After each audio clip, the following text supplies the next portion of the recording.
All right, welcome back, Benny. We are doing this series, The Story So Far, or Story So Far, which is the title to our newest release. We got lots of stories. Yes, we do. Lots of stories. We've actually built this whole, this band was built on us telling stories and setting up songs, and it was really cool because it goes as far back as playing in Claremont. Yeah. No, actually before that, so much so that our drummer and bass player quit. Yeah. Because we talked too much. Yeah, They're like, they can we did. just play songs? We went, no. And they went, all right, well. They actually did. Then they came back. They did. Yeah. No, they didn't quit. We love them. They just, Yeah. I'm just joking. We did talk a lot, though. And What do you mean, did? We still do. We still do. But what's great is that it was kind of our thing. You used to say it all the time, that it was the kind of stories that we tell, we put into song. And it was an interesting thing, though. Sorry to cut you off. No, you're fine. We, coming from the bands that we came from, it was all about putting on a show. You're right. You know? And it was a little strange for me in the beginning, the whole Talking. I had to give thing. you a microphone. Yeah, I didn't even have a mic, and now you can't take it off me. Yeah. Mine. And if you're watching this or listening for the very first time, you just discovered Elvis Monroe. He's talking about he came from a band called Lifehouse. And then before that, you were in Savage Garden. Yeah, and and then, it was all huge production shows. Yeah. And it was a foreign thing, telling our stories and talking about the songs where we talked as much as we played. But as this evolved into being really what it is, really about you and me, the stories were just as much part of the show. Yeah. And the personalities were just as much part of the show as the songs were. And it was a really new experience for me. So we gravitated toward it with both hands, and Elvis became us. Yeah, you know? it really did. Being on stage with you, I remember the first night I asked you to sing. I asked you to talk to the audience because there was time in between and getting ready for the next song. And I think his makeup was running. Yeah. But no, it was definitely it was that all this what developed and kind of storytelling. So Story So Far is a perfect title to this album.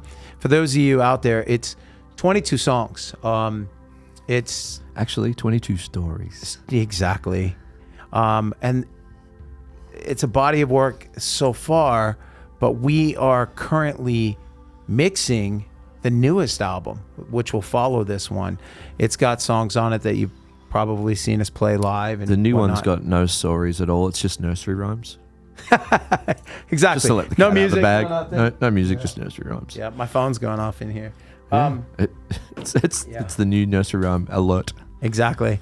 So in this particular case, we just signed a deal with Curtain Call Records. Yeah. They're going at two songs are going to radio right now as we speak. They just started pitching to radio, and one of them was Backyard Family Barbecue. And it's funny because in the first series of this, I talked about writing that song at your house, but we wrote that song actually in Alaska in a hotel room the night before opening up for Jake Owen and Lee Bryce. We did. It was like Davey Lee Murphy was there as well. Right. It was my first experiment with a looper.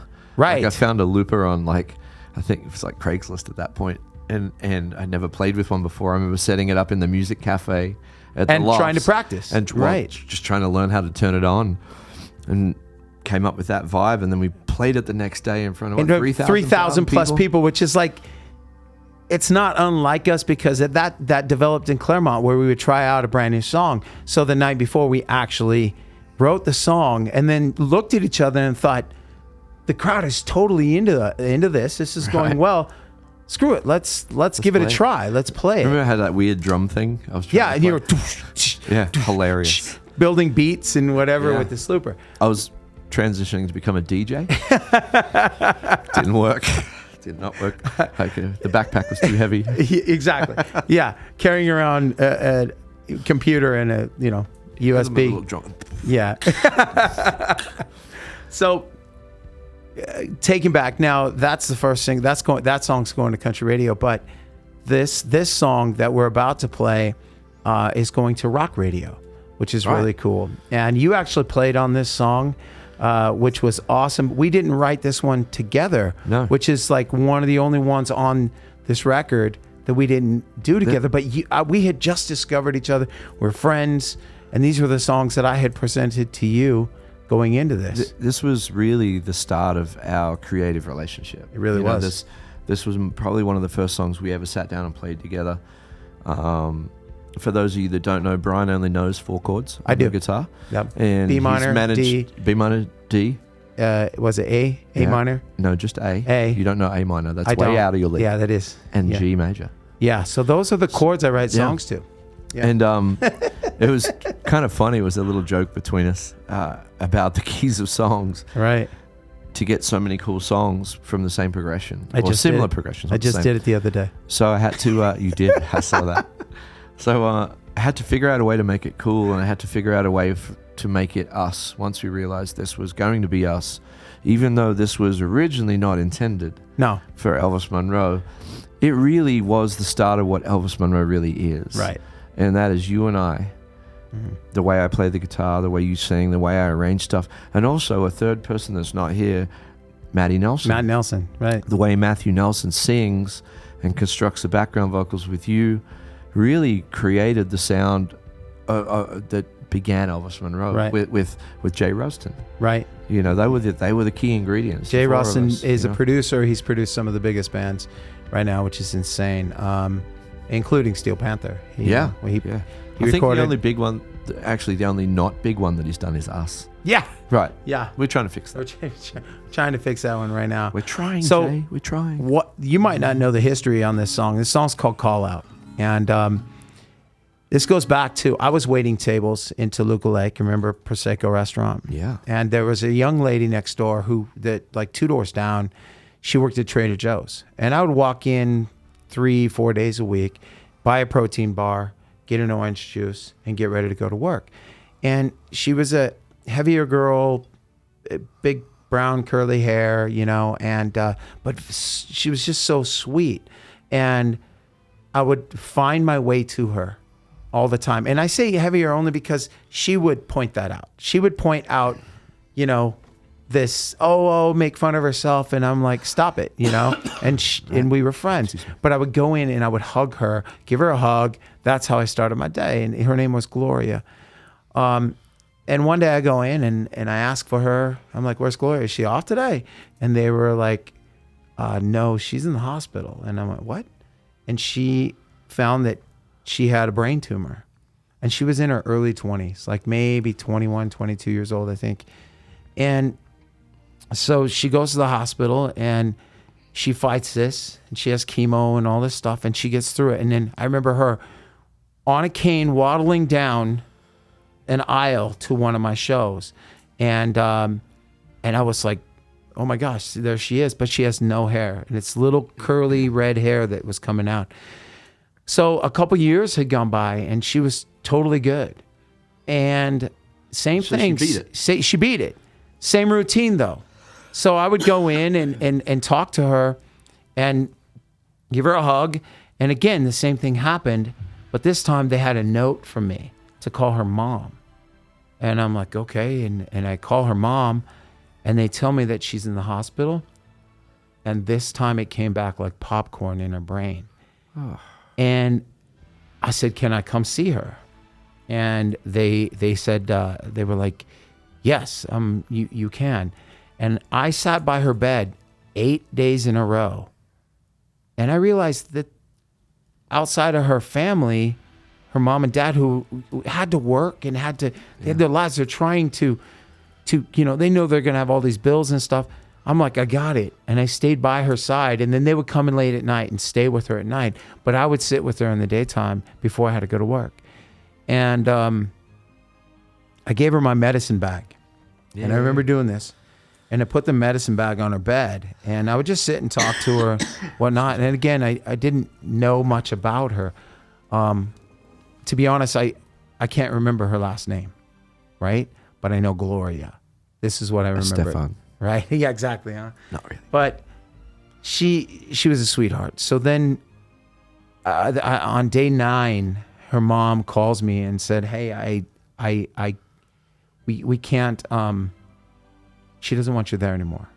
And I went, what? And she's like, she doesn't want you there anymore because she can't talk. She can't, and this is close to the end. So I went and I remember she passed away, and there was a note from her. Her mom said, I have a note for you, but she asked, would you play her funeral, her favorite song? So I went to her funeral, and I played it, and I made everybody laugh because that's the way she was with me, always joking with me and stuff.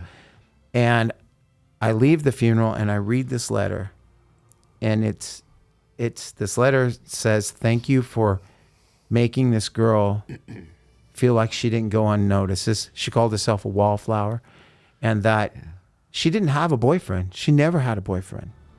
And that I was her friend, and that I made her feel noticed, right? And that crushed me. And then her mom hands me back my medicine bag, and she said she cut off a lock of her own hair and put it in your medicine bag. And so that's in there. And right now my brother has my medicine bag. And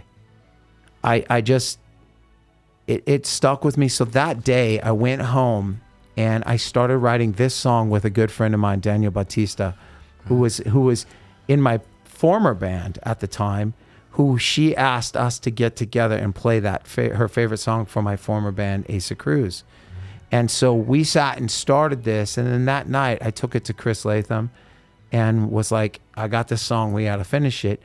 And then come full circle, I meet you, we're in there recording, and it became the song that, no one's heard it. No one's had the opportunity to hear this song. So I haven't even played this song in years. I don't remember the last time we played it. Yeah. So, and you couldn't even remember the chord progression. I remember you made it up with Jay sitting there. Some strange tuning. Exactly. Yeah. I did that with that and another song we have called Save Me. Yes. Another weird tuning that I can't remember. Yeah. On the fly. And that Save Me is on this new record as well. Right. That we're putting out. That's an awesome story. I actually didn't know the backstory. Yeah, to that song and so Call Out was just, after reading the letter, it spoke to me. It was like taking her words and the way she felt and putting it into songs. And so I wouldn't usually ask this because it's kind of a weird question to ask songwriters. I find it weird when people ask me a little bit, hey, what does that mean? Songs is always about what's it mean to you. Right. But today, listening to this song on the drive here, so I got a chance at not messing it up. Right. Yeah. The lyrics, I was just sort of singing along, listening, and call out, Hold my hand out. hold my hand out. I was wondering what that was, where that came from. Yep. And there it is. And it was, I can't go by there and not think about her. She's always there in my head. She's part of my medicine bag, and she's giving medicine to my brother now who needs it. And this is her. So to give it a chance, this is our chance. This song is actually going to rock radio right now. And I'm excited to be able to share this with everyone, and hope that when you hear it, share it. But this is coming out on the Story So Far record. And a shout out to boys at Paperback Hero, because originally that's what this was for. But now we get to go at radio with it. Should we give it a crack? Let's give it a crack. Let's give it a crack.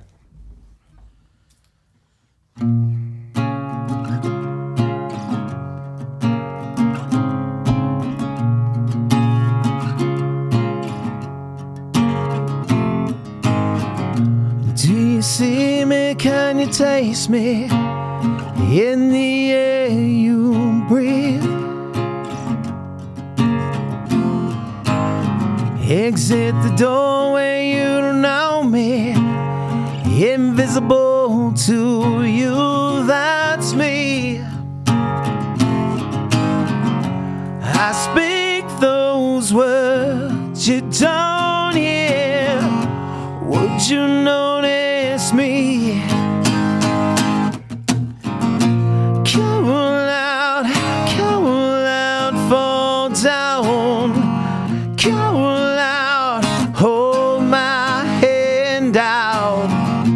Come out, fall down. It's more than I can take.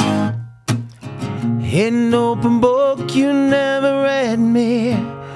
Judged by the cover and sleeve. Passed over here, left to be lonely. Now it's clear to me, I see I lived this way for so long. Would you notice me? Call out, fall down. Call out, hold my hand out. Call out, fall down. It's more than I can take this from my soul. Take me from the cold. Take me the unknown, all alone.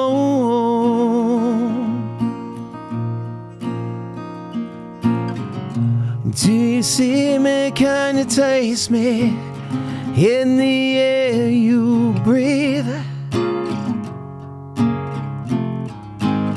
Exit the doorway, you don't know me, invisible to you. Call out, fall down. Call out, hold my hand down. Call out, fall down. It's more than I can take.